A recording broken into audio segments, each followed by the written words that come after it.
Hi, everybody. I am Elizabeth Goacher. I'm a physician assistant at the Duke Medical Center in Durham, North Carolina, where it is currently a heat index of about 102. So I know these are permanent recordings, so maybe in the winter, if we're looking at these, we'll be happy to hear about heat instead of cold. But I hope everybody is having a good lunch break because that's when we're recording. We definitely will have time and encourage people to really join in and help the conversation along because answering questions is really what we're about here. We're happy to bring you this GAP, MASLD, MASH as presentation on pharmacotherapy as a part of the community network that's been sponsored by Madrigal Pharmaceuticals. The goal with all of these, the things that we're putting out on our website and on the GAP website and on the individual providers networking websites is to really provide you an opportunity to answer all the questions that you wish you could have in conversation. So glad those come up at the end for Q&A if they do, but also just to have an ongoing, easy, brief, quick and dirty options for getting the information you need in this field. I'm going to speak specifically today about metabolic dysfunction associated steatotic liver disease pharmacotherapy. So many components to managing MASLD. We're going to focus today just on the components that you can write by prescription. This is your QR code for attending the meeting. So I'll give you a second there for you to pop up. It looks like Loretta is watching with us, and if she gets her phone out or takes a screenshot, which I still don't know how to do screenshots on my computer. I can do them on my phone. In fact, I take them on my phone up things I don't want to, like my home screen all the time. But there you go. Thanks for joining us. And there's your attendance code. It helps us to keep track of how often people are attending. It's great. So diving into what's currently available for dysmetabolic management. So these are all options for all the different dysmetabolic factors or metabolic dysfunction things that can happen. So cardiovascular risk factors, obesity and weight gain being a problem, and that's related to metabolism. And then also NASH or MASH.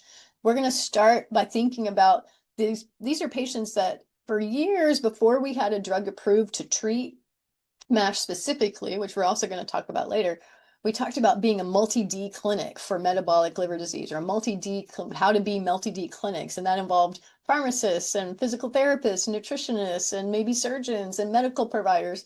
And so we had to look at all, because we didn't have a drug specific for MASH. So we were looking at really all of the things around it that we need to modify. And those things are still important now. But specifically, we're able to drill down into currently available pharmaceutical therapies that may have some assistance, but not yet an indication in treating and mobilizing fat out of the liver and treating NASH. So not approved, but have a side effect beneficial to the liver versus the one approved currently as of July of 2025 therapy that directly targets NASH. One of the things we think about then is the GLP receptor agonists. So these are drugs that are already approved for other indications, both for weight loss and for and diabetes mellitus, in addition to, I think, a host of other things that affect the metabolic syndrome, because I feel like the list of things that the GLPs get approved for keeps growing all the time. But specific to our patients with NASH, that we think about obesity and diabetes. And we're looking for risk factor. If we modify their diabetes, we modify their obesity, how as a side effect do we get the beneficial treatment in the liver? And we know the GLP receptor agonists are in that category. And the reason they're in that category is in their name, glucagon-like receptor peptide 1 agonist. So we're blocking glucagon. Glucagon is what turns in and says it lives in the liver, liver mobilizes glucagon to create glucose. So if you antagonize that, or excuse me, if you agonize that, you slow that, if you increase that rate, you're going to help mobilize a protective benefit when it comes to these medications. So if you suppress, if the agonists suppress glucagon, you're going to suppress blood sugar in the system. And that's going to lead to also potentially some benefits directly in the liver because of the mechanism of action there in the steatotic burden that can be seen. So stay tuned for those because we know that those are helpful and are being looked at specifically for treating metabolic liver disease. Because this mechanism of action of glucagon of weight impacts glucagon is helpful to MASH. It's currently been shown to be really good at mobilizing steatosis out of the liver, and the publication that was peer-reviewed at New England Journal earlier this year on the data that's been presented at our liver meetings and DDW in the past few years leading up to this final publication and finalized data by peer review is being reviewed at the FDA, and we anticipate an answer on their application for semaglutide label alteration to include MASH. So stay tuned on that one. In addition, we're all in GI, or not all of us, remembering the people who family practice too, everybody who works with these medications, but especially GI providers where we're doing endoscopy. These drugs do delay gastric emptying as part of their mechanism of action. When you delay gastric emptying, you're potentially going to have stomach content sitting around, which increases your aspiration risk. It's been debated back and forth between anesthesia and surgery societies, GI societies. There was a comprehensive meta-analysis and statement published in March of 2025, talking about how we need to think about these drugs in the perioperative and periprocedural planning and around anesthesia. Do they definitively increase risk? Yes or no? They theoretically could, and in that setting, shared decision-making for how you utilize them and hold them around the time of any procedures needs to be undertaken. It sounds like different institutions and different divisions and disciplines are setting up their own policy. And I can say here at our institution, for the current moment, we do hold GLP-1s for a week prior to any endoscopic procedure. Additionally, they may impair endoscopic visualization. So it's not just about gastric contents and aspiration risk, it's about what's in the way if you wanted to ban varices or if you needed to do some biopsies. Other things that we know, not by prescription, but currently available that may have some potential. Historically, there's always been the vitamin E conversation. Vitamin E and pioglitazone both were studied in the PIVNS trial against placebo in terms of impact of histologic improvement of what was then called NAS. That was then called NASH, now called MASH.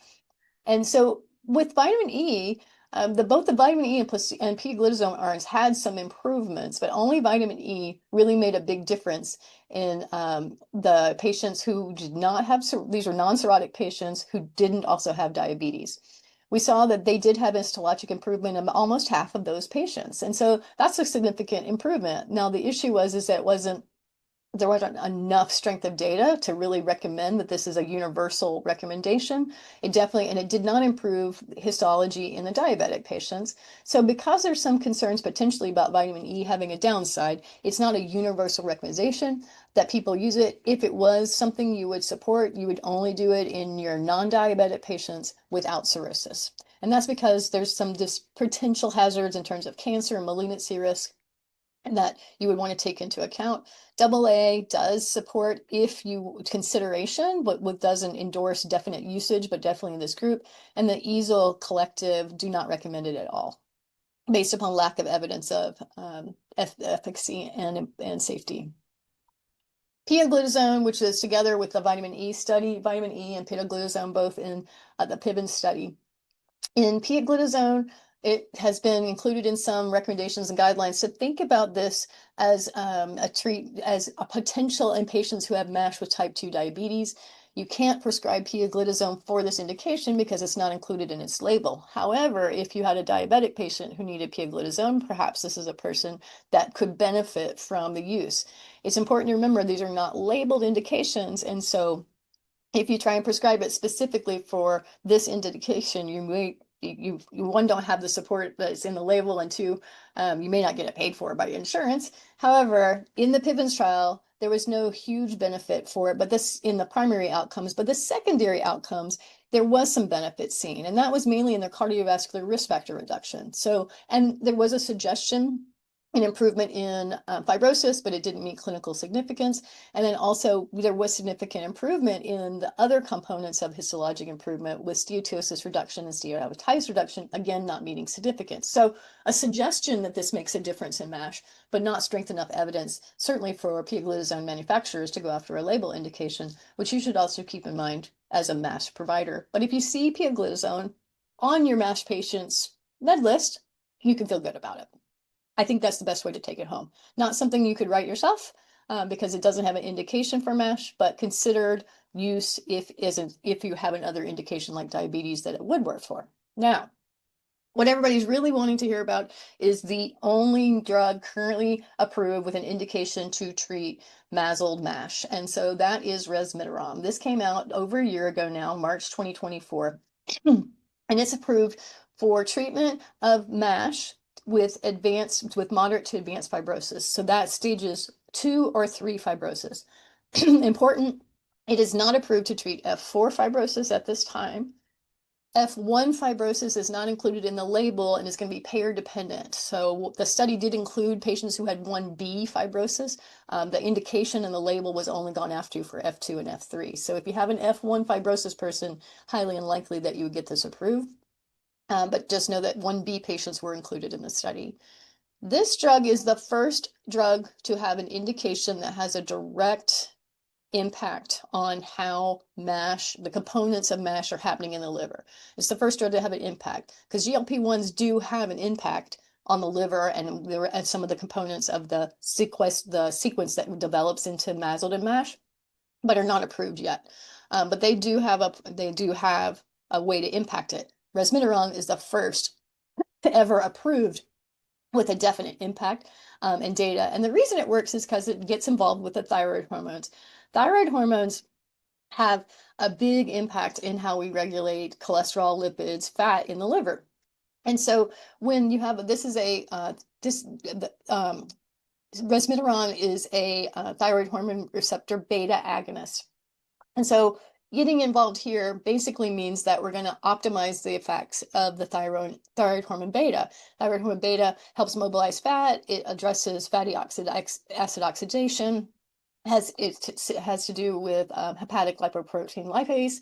It basically has all these good things that I don't have enough time to or knowledge. Honestly, I'm not the biochemist. We need to have one of those if you really want to learn about all the different pathways. Worth doing, not something that we're going to do today. Know that it mainly has a direct impact in the liver, and it's selective to the thyroid hormone in the liver. Thyroid hormone beta is in the liver predominantly, and so it's selective for beta. Sorry. So what happened in the studies to allow this to get approved? The one that led to the final publication that led to getting approved to treat and the change in the FDA indication was MASTER-NASH. So this was a controlled trial of NASH with liver fibrosis. It was phase 3 randomized, and it included patients, as I said, who had 1B, F2, or 3. They had almost 1,000 patients that were randomly assigned in a 1-to-1 ratio. And so we had a good representation across the different boards, which helped us with getting to statistical significance and achievement of and being able to have good solid data on the outside. Lots of patients, lots of good sub-analysis. The take home that we took from safety was that diarrhea and nausea were more frequent with resmetirom than placebo. Those of us that were around the studies and saw this happening could all pretty much, we feel like what we saw was early on is when this happened. You know, this was a long-term study. And when the side effects happened, they were early on with first initiation of medication and tended to be something that were tolerable. Not a lot of people having so much trouble with the side effects GI that led to discontinuation of medication. Did it happen? Yes. Was it something that most people tolerated? Yes, as well. So, and overall, similar SAEs across the different groups. I'm going to take a look up here. This is coffee, by the way. It's middle of the day coffee. Don't forget about coffee in your liver. It's not a pharmacotherapy, but. All right. MASH phase 3 endpoints. This has been discussed as having superiority over placebo. Both of the resmetirom groups showed a difference compared to placebo. The delta between there was around 30% or so, but definitely improved compared to placebo. Was this, the delta was more like 15, 20%, but the 30%, around 30% response rate compared to 10 or 15% response rate in placebo. And the endpoint here is important. So the numbers that you see that change, not huge, everybody's agreed. But the fact, what it did do in the people who responded, the improvement was significant. And it was the first drug to meet this endpoint in all the drugs that have been pursued for MASH and MASLD. And that's improvement of liver fibrosis by at least one stage and resolution of NASH. So those are two endpoints that are hard to hit. And this drug did it a good bit of the time. So that tells us that, well, not everybody is going to benefit from resmetirom. Those who did had a really big benefit. So things that are important when it considered resmetirom, these are non-cirrhotic patients. They have to have moderate fibrosis, F2, F3, and it is by the label approved in conjunction with diet and exercise. I've only had one payer come back to me and deny it at this point, saying there's not enough evidence that you've submitted to get it approved with for diet and has diet and exercise alone been failed, so we're working on that one. But in general, always we're telling our patients about diet and exercise, but remembering that that's a part of your prescription and also maybe to help you with your authorization. Other practical things to consider about resmetirom, there are some drug interactions that need to be taken account for. There's some that are increased concern. Do you change the drug? Do you stop the drug? Do you not use the drug? Making sure you're paying attention to your statin doses and not going over the maximum allowed, because there is some HMG coagulopatase inhibition that's a part of what the mechanism of action. This resmetirom has an impact on HMG coagulopatase, so that's going to alter how your statins are going to be metabolized. So making sure you're paying attention to those things that your patients who are already on things like clopidogrel, do they need to stop it? No, but they need to make sure that you're taking care and paying attention to those. And then drugs to avoid, some of the more common drugs, some of the more common things you see to avoid, like cyclosporine, ritonavir, atazanavir, lopinavir, also some unusual things that you might, or most sporadic things that but probably don't have a lot of patients on. So drug interactions always important to pay attention to. And then thinking about other practical considerations. There's futility in this drug, right? If only a certain group of people responded, how do we weed those out? Current definitive consensus on how we do this is still ongoing, and it seems like most societies have put out some recommendations. The one I have available here that goes back to October of 2024 looks at using some of the endpoints that were included in the clinical trial, the Maestro-NASH trials. And those were to look for change in the non-invasive liver disease analytes. So that's going to be your FIB4, that's going to be your ELF scores, that's going to be VCTE. So all the non-invasive tools. And so you want to look at those, you want to look at ALT, and you want to look at your patient generally. And you want to look and see, do you have any decline or improvement? And specifically when it came to, for instance, VCTE or FibroScan, looking at a 25% reduction from baseline, or with MRE, a greater than 20% reduction in their KPA. You want to look for maybe normalization or significant improvement in ALT. Then conversely, you want to look at, did things get worse? If you saw worsening of the numbers, clearly they're not going to be somebody that's in the group that should continue this. This is at 1 year generally. And then in the people in the middle ground, it seems like there's a lot of people in middle ground when it comes to MASH. But looking at specifics, this is the AA guideline that can be used. There's others out there. So how much we see resmetirom uptake is going to depend on payer coverage and how often you meet struggles with that. I can say from here, we're doing pretty well. It's not something that we're having any difficulty of significance with, except for these rando small things. You need to consider how often you're going to bring that patient in. You need to think about, are you going to bring them in at typically 3, 6, 12, and how often you're going to get their FibroScan or their MRE. Keeping in mind, at least in this area, what we're seeing is payers won't pay for MRE or VCTE more than once a year. In fact, they look to see, I have some payers, I wish I can remember which, we just generalized, but some payers, any kind of non-invasive testing in the past year, so including ELF, MRE, VCTE. So you have to pay attention to how often you're doing something that may or may not be covered. Although I do know Madrigal has been supportive of helping out people with some of their programs and getting in touch with them about that to cover the non-invasive testing in certain situations. And making sure you've got this patient on your calendar to follow back up. So with that, it sounds like we got this one drug approved now. We're probably going to be seeing more in the future, one potentially within the next year, that will be actually actively able to write for MASH. We need to always remember the components of the metabolic syndrome. We can't just address this one piece with a drug. We need to make sure we're thinking about all the pieces for them and making sure we're working together collaboratively with their other care providers about their cardiovascular risk factor, cardiovascular risk factor reduction, which is so important, especially in these non-cirrhotic MASH patients. I hope that's been helpful. We hope you'll also visit our GAP MASLD MASH community network. We have lots of different things going on there. You can use this to check in about other options and other things that we have to offer. We'll eventually have our websites up so that we can all have individual. You can talk to me or Patrick or some of the other experts that might be out there and communicate that way. So we really thank you for attending, and I'm happy to have some time for questions and discussions if there's anybody who wanted to talk.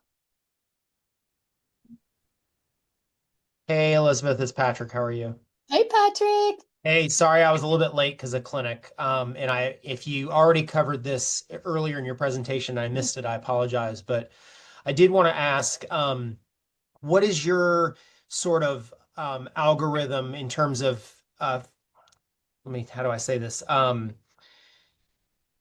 First NIT, second NIT, third, et cetera, to making a firm diagnosis of MASH, say F2 to 3. Does my question make sense? Yeah, yeah, Okay. absolutely. And we're gonna we have I haven't I think I have one, or I don't think I have mine up, but we definitely have whole talks on just that, just for other people who are listening right now. This isn't the contents of the pharmacotherapy talk, but making sure that, if we want to spend some more time on that one. And what do we do around here? No.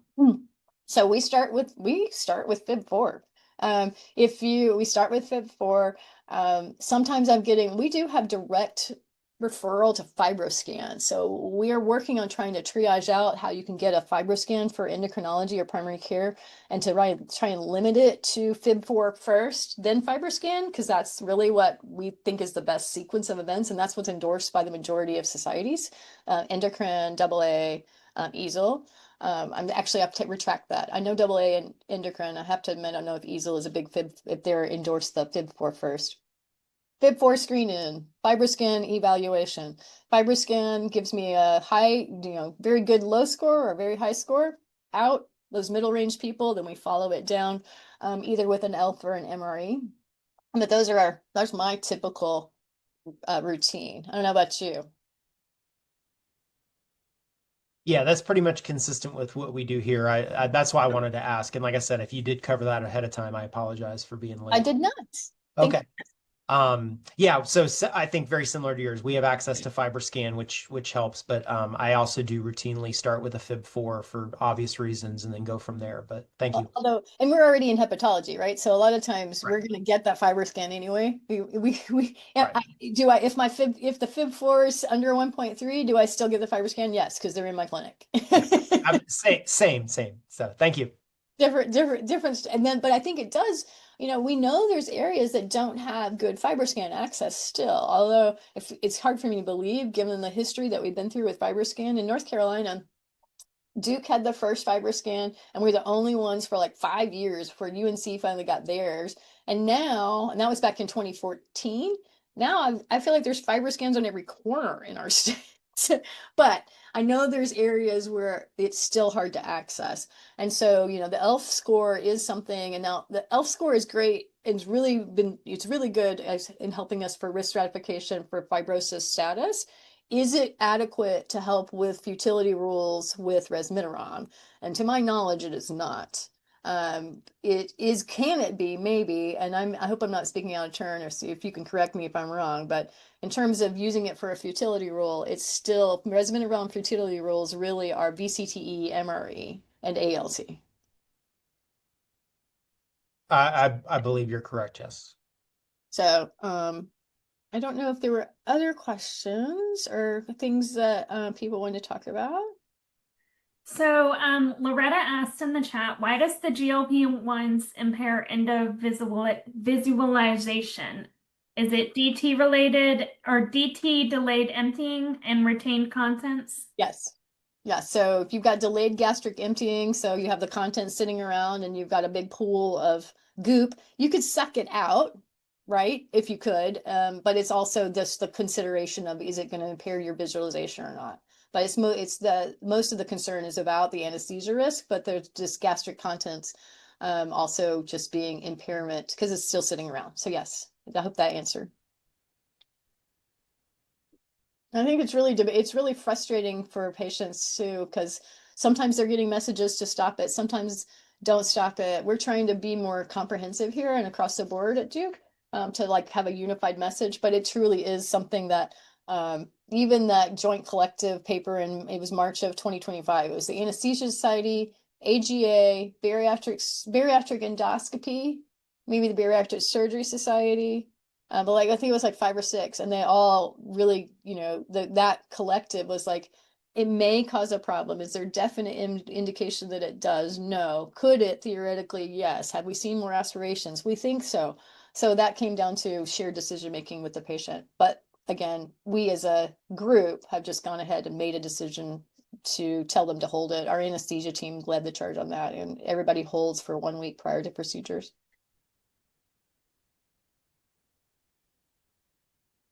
It's really exciting to be here talking with you about MASLD pharmacotherapy because it was nothing to talk about for so long. So I appreciate the opportunity to speak to you. I look forward to hearing more from you and joining us on our websites and on our web pages and in our chat forums at GAP. We hope to see you at our meeting coming up in September. Hope you're registered for that. Please be sure and check out the QR code in case you want to learn more about GAP and all the other offerings we have.